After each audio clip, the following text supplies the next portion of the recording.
Dear Venerable, dear brothers and sisters, ladies and gentlemen, my name is Andy, and I hope you had a good night rest because you have many of you came from very far away, from India, Sri Lanka, and many of you traveled over 24 hours to get here.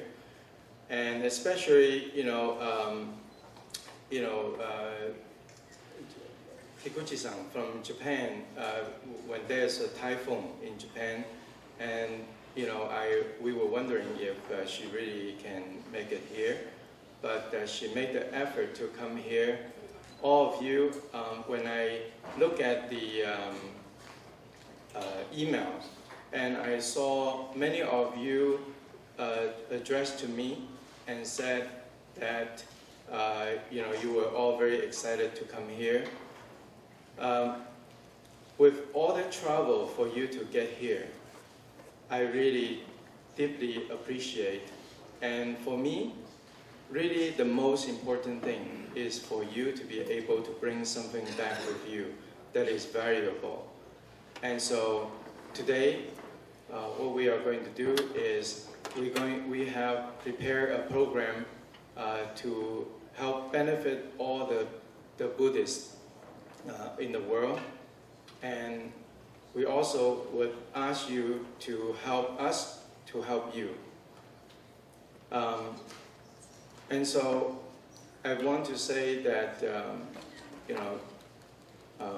I really, from my heart, I really want to make sure that you really bring something with you. Thank you very much.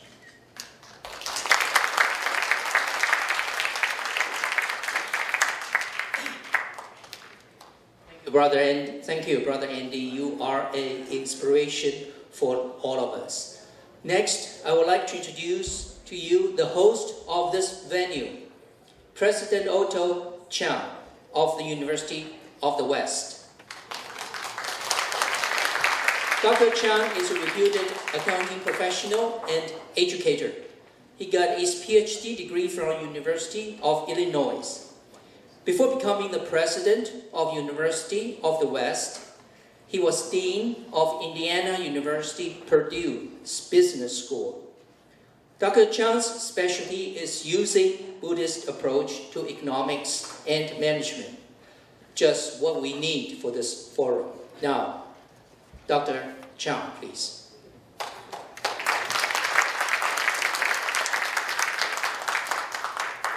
I think my job is to welcome all of you, and I already did that last evening, so I'm just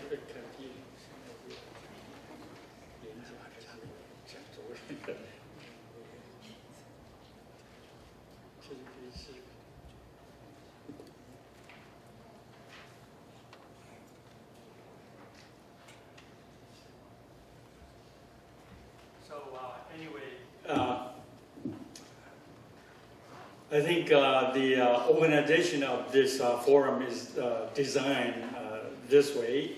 In the morning, we're going to have sessions that emphasize on how Buddhism would help business. And in the afternoon, we're going to discuss how business would help Buddhism spread its message to the whole world.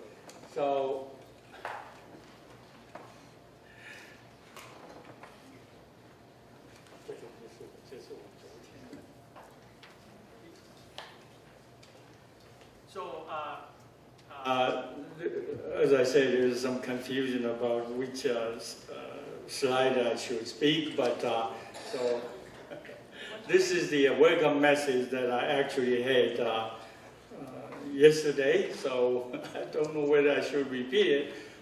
Because we're running out of time, I will just cut it short and say, welcome you all, and then we can move on the program, okay? Thank you very much.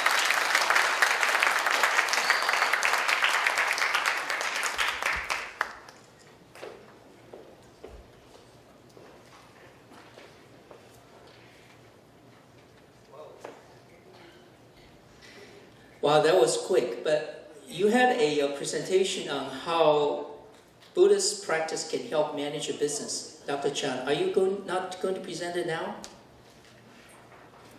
Now they found your slides. We did reserve time for you, and so everybody's waiting to hear your expertise in this area. Thank you. Well, thank you for calling me back to give this little speech. And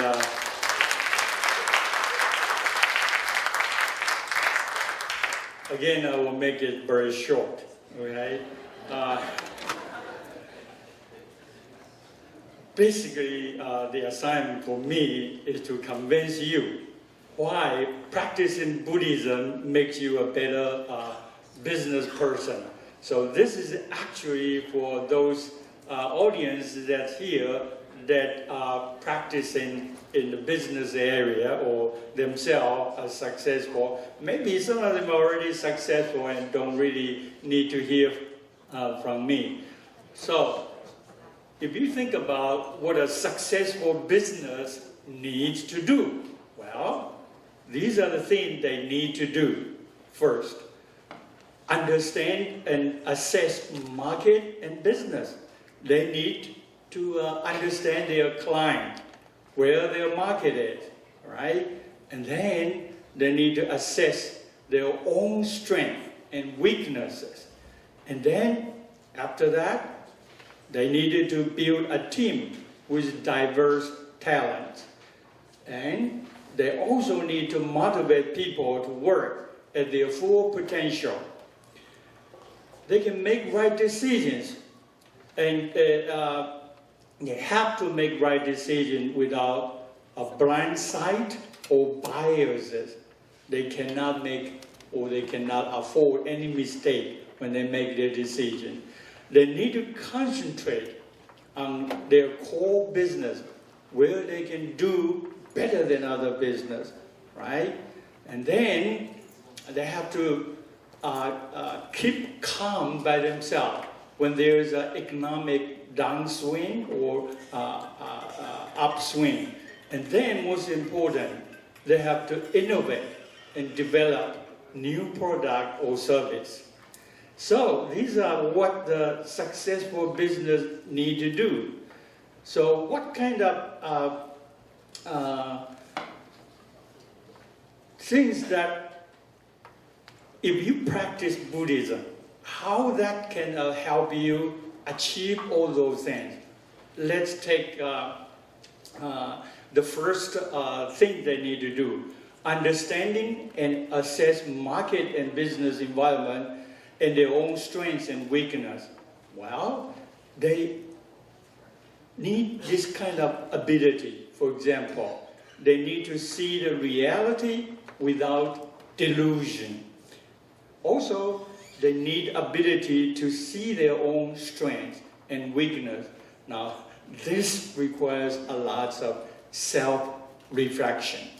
So, what Buddhist practice can cultivate these self-reflection skill, or actually we call it mindfulness skill? Well, they need to understand, they need to have the right view of dependent origination. They need to also to learn the basic principle of interconnectedness of phenomena.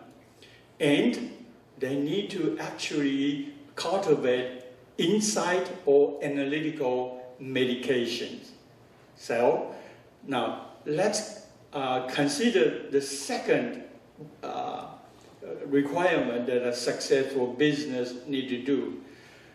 They need to build a team with diverse talents and motivate people to work at their full potential. Now, to be able to achieve that, they need to have the empathy to see what makes people happy and suffering. They need to have the compassion to bring all the people together. They need to appreciate differences and diversity.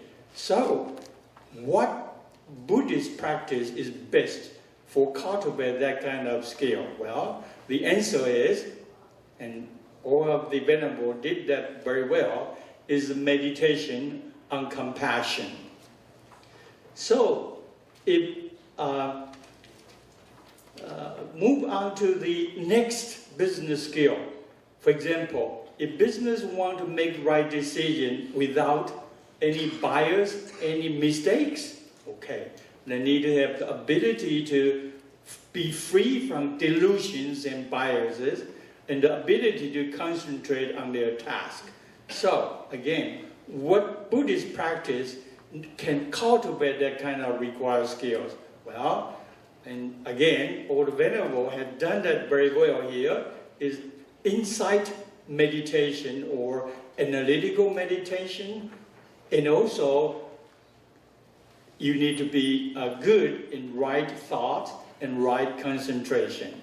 So, and you, again, next, if you want to keep calm in terms of business turmoil or crisis, what kind of ability that you need in order to maintain that? Well, you need inner peace to weather the tumultuous time. So what Buddhist practice that can cultivate ability? And the answer is calm abiding meditation. So I've just give you some example of how practicing Buddhism can actually make you better businessman.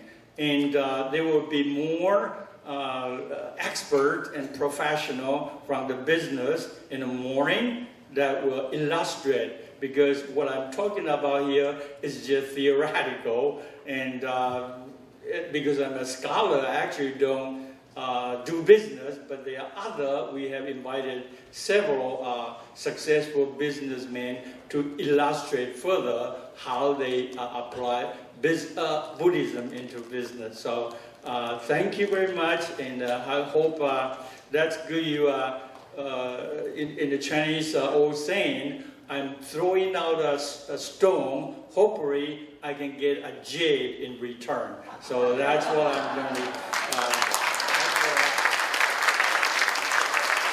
Thank you, Dr. Chang.